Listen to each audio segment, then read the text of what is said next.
Welcome back to Session 6 in our Foundations course of the No Man Left Behind self-paced training. I'm David Delk, President of Man in the Mirror. I'm here with Charles Cooper, Brett Clemmer, and Pat Morley. In the last session, we talked about keeping discipleship as the portal priority in our church and how important it was to let men know that all these different opportunities they have, that the main thing we're interested in is that they're growing in their faith relationship with Jesus Christ. In this session, we're going to look at the idea of leadership. And guys, how have you seen leadership being important in the life of a sustainable discipleship ministry with men? Well, you said it. First of all, any men's discipleship initiative is not sustainable without the right leadership in place. Bill Bright, the founder of Campus Crusade, was very fond of saying over and over again, I heard him say this, that everything boils down to leadership. Mm-hmm. And so in the research that we've done at Man in the Mirror, we have discovered and found categorically the importance, for example, that the pastor have a vision to disciple every man in the church, the determination to make that happen, whatever it takes, and some kind of a sustainable strategy to pull that off. So just one example, but leadership is just so crucial to this whole process. Yeah, we've seen this in my church. You know, our pastor is the champion for men's discipleship. He likes to address men at least in a sentence or two at least, specifically during sermons. He does what it takes to make sure that guys know that he thinks that their faith is important and that it's important to him. And so when the guys in the church see our pastor doing that, well, then they go, oh, well, I guess I'm supposed to do that too. And it really motivates and energizes all the leadership of the church. It is so critical to have that leadership. And I think of all the books that I've read, one of the ones that was most impactful had to do with the going from good to great in business and how that translates to the church. And one of those chapters very early talks about, having people on the bus, but making sure they're in the right seat. They're getting them in the right place, and leadership is so critical to that that without it, you really have planned to fail. If you haven't planned to really take the time to put the right person in the right place to be successful for what you're trying to achieve. Well, that's great. Those are great words, Charles, and especially for you watching this video, you're a leader, you want to make a difference, and you don't want to burn out. You don't want to be sitting around 2 or 3 years from now thinking, oh, well, that was a waste of time. So this session is going to be very helpful to you, not only in your role right now as a leader, but also in thinking through how do we continue this process of building leadership for the long term so that men can continue to be discipled in our church. So let's go back to our session now and learn more about the idea of 3 strands of leadership. Hey guys, welcome back. We're here at the Foundations, Course 1 Foundations of the No Man Left Behind self-paced training. And today we're going to talk about the third foundation at the base of the No Man Left Behind model called the 3 strands of leadership. You've all seen the verse in Ecclesiastes 4, though one may be overpowered, 2 can defend themselves, and a cord of 3 strands is not quickly broken. And this is especially true when it comes to your leadership. If you'll build these 3 strands of leadership into your men's discipleship efforts, it will take you a lot farther than if you don't have any one of these 3. So let's jump right into this. The first strand of leadership that we have has to do with your pastor. And when you're talking about men's ministry, men's discipleship, a lot of times we hear talk of churches that are just, I hear guys say, my pastor doesn't get it, my pastor doesn't care. And we really don't buy that at Man in the Mirror. I got to tell you, it's just not fair and it's not true. I want you to think about the typical week in the life of a pastor. In the typical week of a life of a pastor, nobody calls the pastor and says, hey, I just wanted to let you know my son got great grades. Right? They call the pastor and say, hey, I found pot in the top drawer of my son's dresser. What do I do? Nobody calls the pastor and says, Pastor, you're not going to believe this really romantic thing that my husband did for me last week. No, they call the pastor and they say, Pastor, I don't know if my marriage is going to hold together. And so you have to realize that pastors, day in and day out, week in and week out, they are hearing the worst of the worst that happens in your church.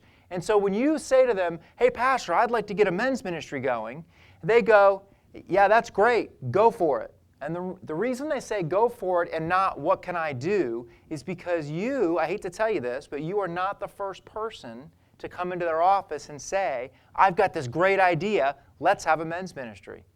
If your pastor's been a pastor for very long, you might be the 3rd or the 5th or the 15th person that's come in, and unfortunately, your predecessors may have not been very successful in getting some kind of a organized men's discipleship, men's ministry going. And so your pastor is going to let you go for it, but he's going to wait and he's going to see if it works or not before he puts a lot of time and energy into it, because he is spread so thin already, the thought of adding even one more thing to his plate can just seem overwhelming. So how do you get your pastor's enthusiastic support and involvement in your ministry? Well, I would say it's not about convincing him that your ministry is good. I think it's more about convincing him that you as the leader and the group of men that you have helping you lead your ministry, that you are enthusiastically supportive of your pastor.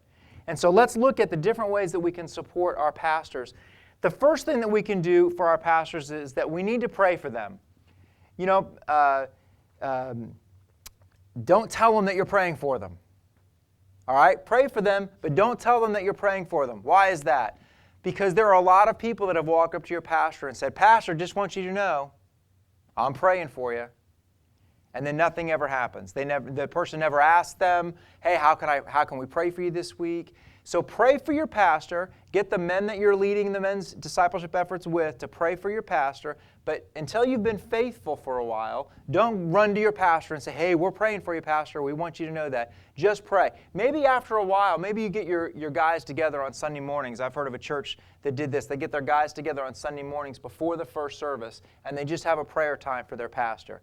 And they waited months of doing this faithfully before they said to their pastor, "Hey, would you like to come and pray with us, and maybe we could pray for you as you get ready for service this Sunday morning." But they made sure that they were faithful before they jumped into it.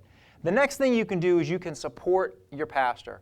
You know, I was on a men's adventure trip with my church once, and one of the guys stood up. We were talking about the church, and he was talking about how much he loved our church. And he said, you know what strikes me about this is that, like, if I hear someone say something bad about my church or bad about my pastor, it gets me mad. It's like they're talking about my mom. It's like, you don't talk about my mom. You don't talk about my church. You don't talk about my pastor. And the men's leadership team in your church, they need to have the reputation that you don't talk bad about the pastor in front of those guys, because they'll stick up for the pastor every time.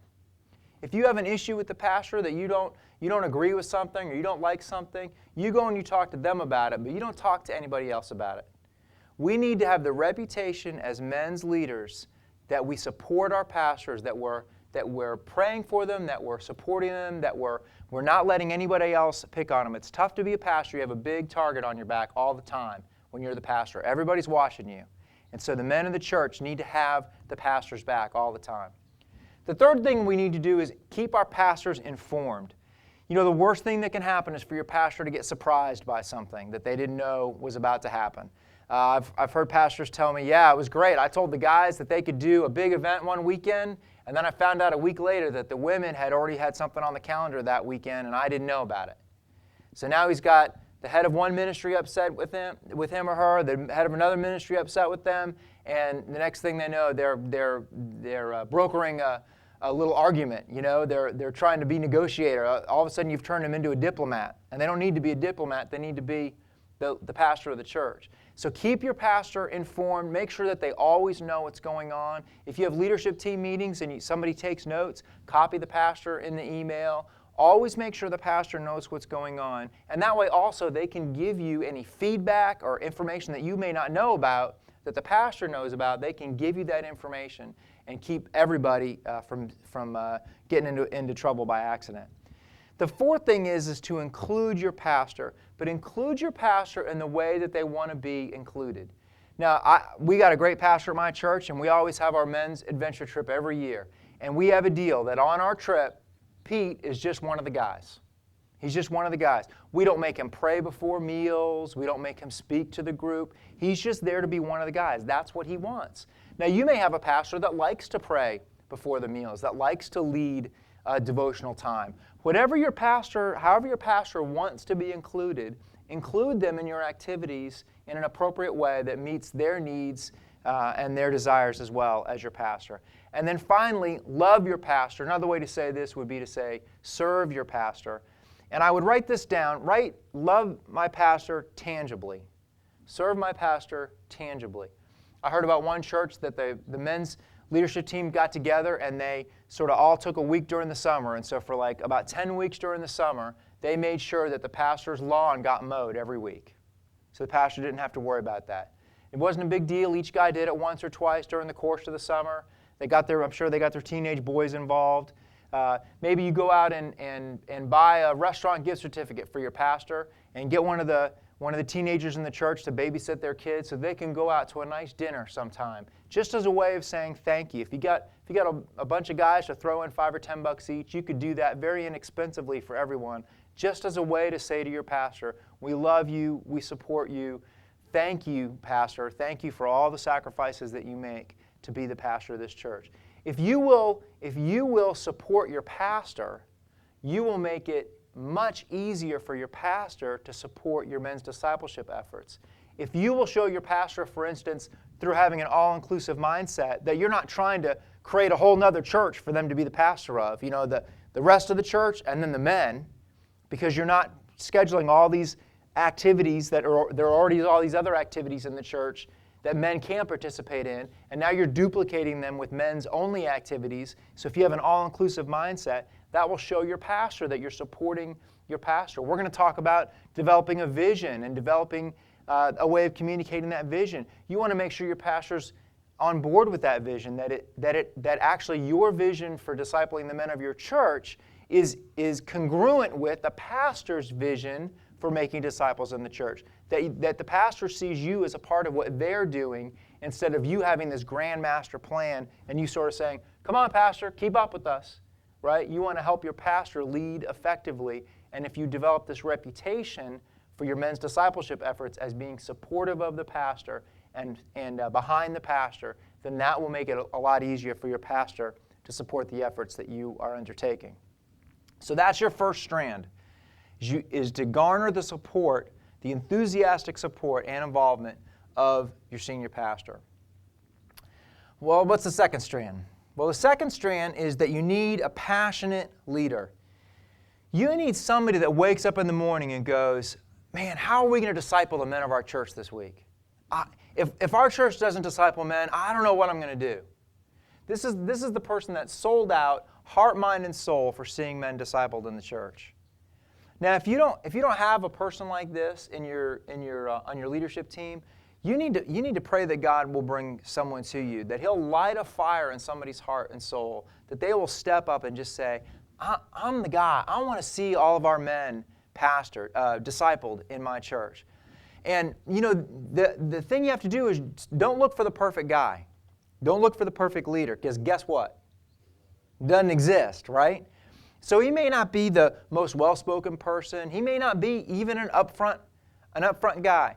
But if he's somebody who's passionate about seeing the men of the church discipled, if he's got a vision for what the church would look like if all the men were growing spiritually, and he's willing to commit the time and energy to sort of corral the other leaders and help set you guys on a path together, then that's the man that you need to see as your leader. The other thing I want you to think about with your leader is it's not a lifetime appointment. You might have a leadership team and everybody's afraid to say, yeah, I'll lead the group this year, because they're afraid that once they raise their hand, somebody's going to prop it up and they're never going to be able to get it down again. And so look at the leadership role of your men's discipleship efforts as something that rotates. Always be thinking about who's the next guy going to be that's going to step in to this leadership role, and have a timetable or at least a process that you help guys transition into and out of that role. Because let me tell you, if you don't transition the leader effectively, then you'll have him until he burns out, and then you'll never have him again. But if you transition your leader effectively, he'll stick around. He'll be available with all the experience and knowledge, all the battles that have had to be fought, all the lessons that have had to be learned. Those will still remain accessible to you if you don't allow your leader to get burned out before he leaves that role. So what does a leader need then? The third strand is that he needs a committed leadership team. A passionate leader needs a committed leadership team for a number of different reasons. One is that, remember what we said about your leader, there's no such thing as a perfect leader. So one of the things you need to think about is maybe you got a leader who's ultra detail oriented. He is great at making sure that all the P's and Q's are done, all the I's are dotted, all the T's are crossed, but he's not a great big vision guy.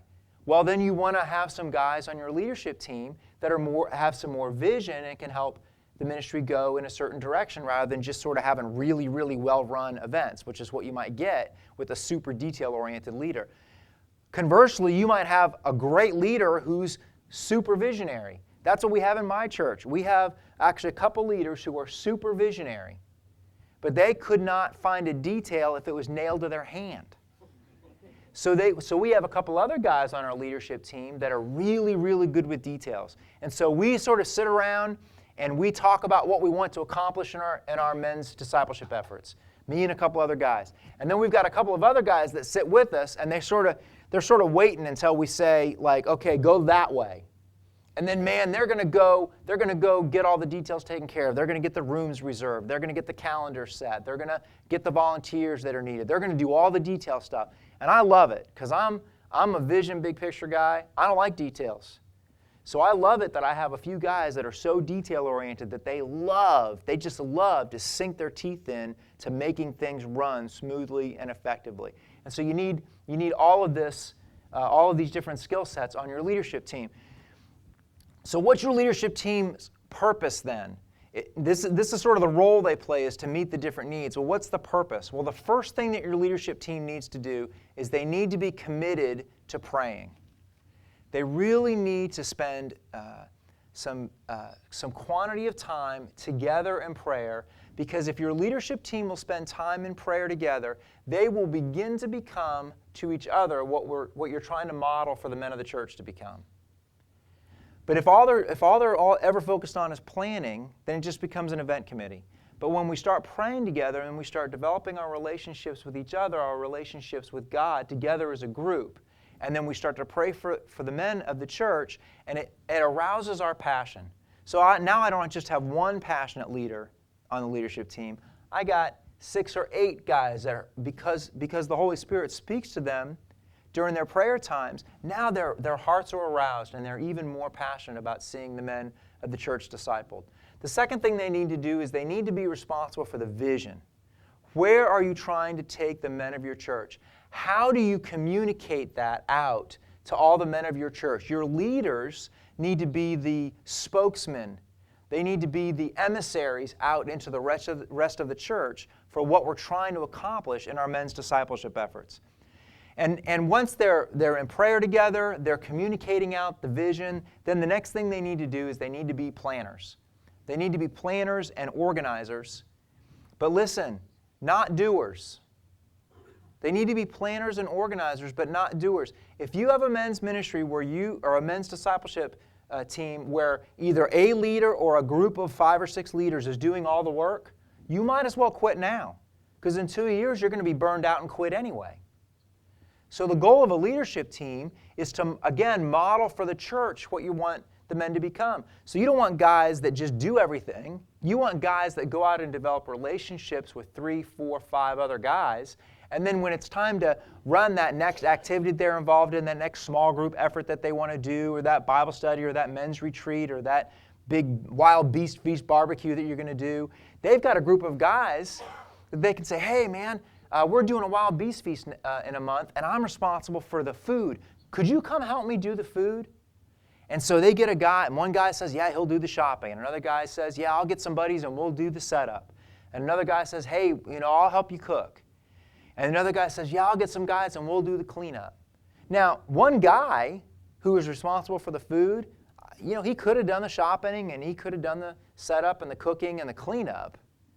But that would have been, first of all, exhausting, and second of all, kind of a wasted opportunity. But instead, if I've got some guys that I can go to as a leader and say, hey, help me do this, come alongside me and do this, now I'm getting more guys involved in what's going on in the lives of the men of our church. I'm helping them capture the vision for what we're trying to accomplish, and I'm spending time with them. I'm feeding into their lives in the process. And so that's what this fourth key is that the men's leadership team needs to be engaging. We cannot be leaders who sit around and talk about discipleship. We need to be leaders who are out in the church engaged in discipleship. There's a little corollary to this. You know, if you want something done, who do you ask? A busy man, right? If you want men to be discipled in your church, who do you ask? Men that are already discipling other men, because they know what it takes. They've already got the vision for it. They've already got the passion for it. They've already got a commitment to seeing it happen. And so build your leadership team with guys who already have a vision for men's discipleship. Don't try to go find some guy that is out there with nothing to do and say, oh, I'll recruit this guy to be a leader in our men's discipleship. Well, he doesn't have a vision for it yet. He might be a good guy to sort of bring alongside and bring along in that path, but you want to build your team, your inner team, with guys who are already focused on and passionate about men's discipleship.